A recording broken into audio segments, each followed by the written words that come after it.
Hello everyone. आज का हमारा गुजराती का नया चैप्टर है, चैप्टर नंबर 15 સો ટચનું સોનું। એના જે લેખિકા છે એ છે સુધા મૂર્તિ। સુધા મૂર્તિ એમનો પહેલાં પરિચય લઈએ। કર્ણાટકના શિંગાંવમાં તેમનો જન્મ થયો હતો। તેઓ ઇન્ફોસિસના સ્થાપક નારાયણ મૂર્તિના પત્ની છે।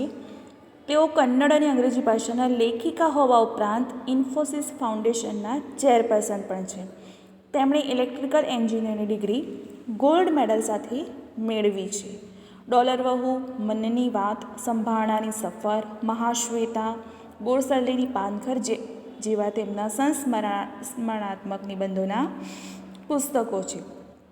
સામાજિક સેવાના પ્રદાન માટે તેમને પદ્મશ્રી પુરસ્કારથી સન્માનિત કરાયા છે। ભારત સરકાર દ્વારા મળતો પદ્મશ્રી પુરસ્કાર તેમને મળેલો છે।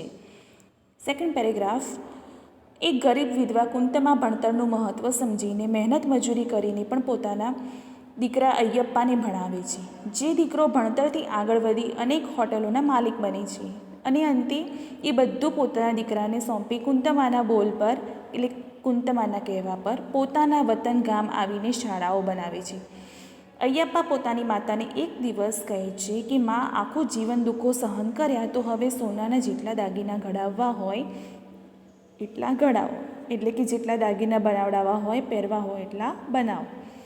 તો કુંતમા જવાબ આપે છે, બેટા, 100 ટચનું સોનું ઘરેણું તો એક જ છે અને એ છે ભણતર। 100 ટચનું સોનું એટલે કે 100% પ્યોર ગોલ્ડ એ કયું છે? ભણતર।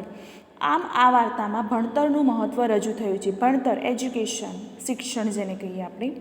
મૂળ અંગ્રેજીમાં લખાયેલ આ પ્રસંગ સંભાળનાની સફરમાંથી લેવામાં આવ્યો છે। હવે આપણે લેસન જોઈશું।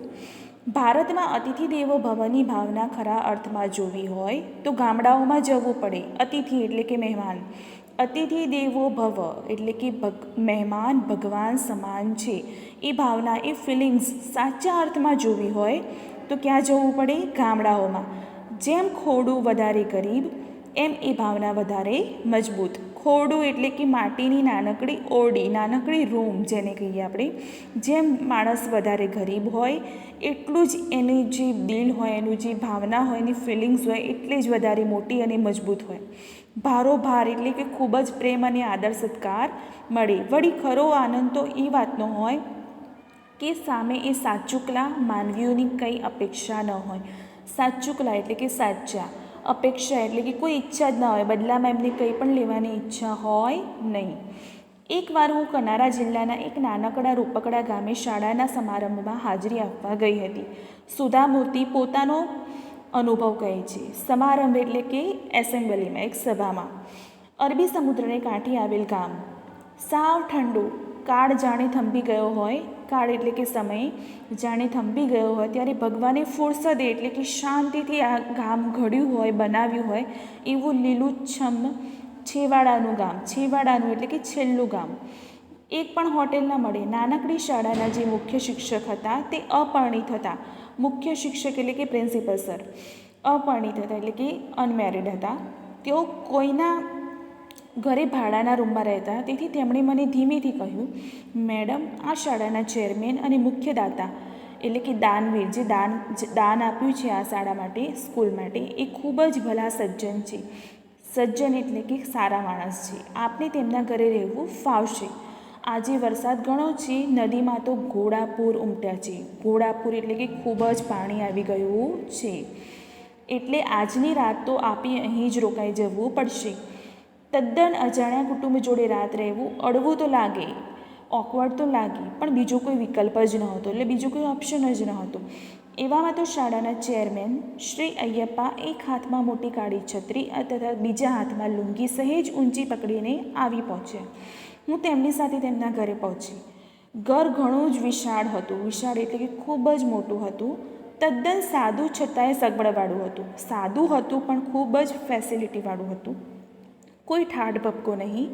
એક તરફ મોટો કોઠાર હતો। કોઠાર એટલે કે અનાજ ભરવા માટેની મોટી મોટી કોઠીઓ મૂકી હોય એ મોટો રૂમ, તથા ઘરની પછવાડે એટલે કે પાછળના ભાગે નારિયેળ તથા વાડીમાં ઉગતા શાકભાજી સંઘરવા માટેની એટલે કે એકત્રિત કરવા માટેની કુંડી હતી, મેંગલોરી નળિયાની છત, છત એટલે કે ઉપરની સીલિંગ, અને ઘરની ફરસ લાલ ચટક રેડ ઓક્સાઇડની. વરસાદ એવો સાંબેલાધાર પડતો હતો કે પગની પાની પથરાની માફક ફોરા વાગતા હતા. સાંબેલા ધાર એટલે કે સાંબેલા જેવી ધારા, એકદમ હેવી વરસાદ પડતો હતો કે એના જે ફોરા એટલે કે જે વરસાદના છાંટા હતા એ વાગતા હતા. અમે ઘરમાં પ્રવેશ્યા કે તરત જ શ્રી અય્યપ્પાના પત્ની અમને સત્કારવા માટે આવી પહોંચ્યા. સત્કારવા માટે એટલે કે વેલકમ કરવા માટે. 60 વર્ષના ખૂબ જ ભાવુક ભદ્ર સન્નારી જણાયા. 60 એટલે કે 60 years. ભદ્ર એટલે કે સંસ્કારી, સન્નારી એટલે કે સારી સંસ્કારી સ્ત્રી જણાયા. તેમના હાથમાં કોરો ટુવાલ, તેઓ મને હાથમાં કોરો ટુવાલ આપીને તેમના મધુરા સ્મિતથી એટલે કે હાસ્યથી તેમણે મને પળભરમાં જ વશ કરી લીધી, એટલે કે થોડી જ વારમાં મને પોતાની બનાવી લીધી. મને કહે, બહેન જરા ડીલ લૂછી કાઢો. ડીલ એટલે કે શરીર, તન, દેહ. જમવાની હજુ અડધો 1 કલાકની વાર છે. તમારી બેગ અંદર રૂમમાં છે. હું ફ્રેશ થઈ કપડાં બદલીને ડાઇનિંગ હોલમાં આવી.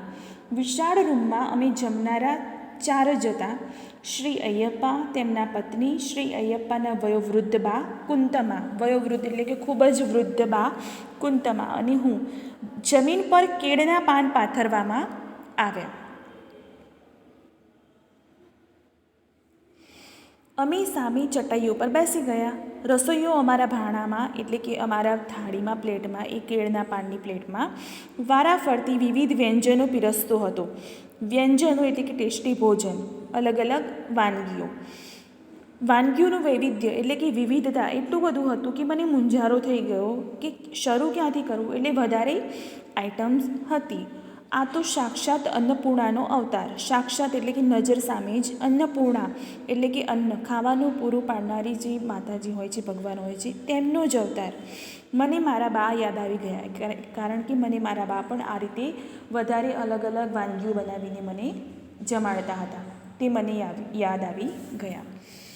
ओके स्टूडेंट्स, हमारा आगे का जो लेसन है वो हम हमारे नेक्स्ट वीडियो में पढ़ेंगे। Thank you.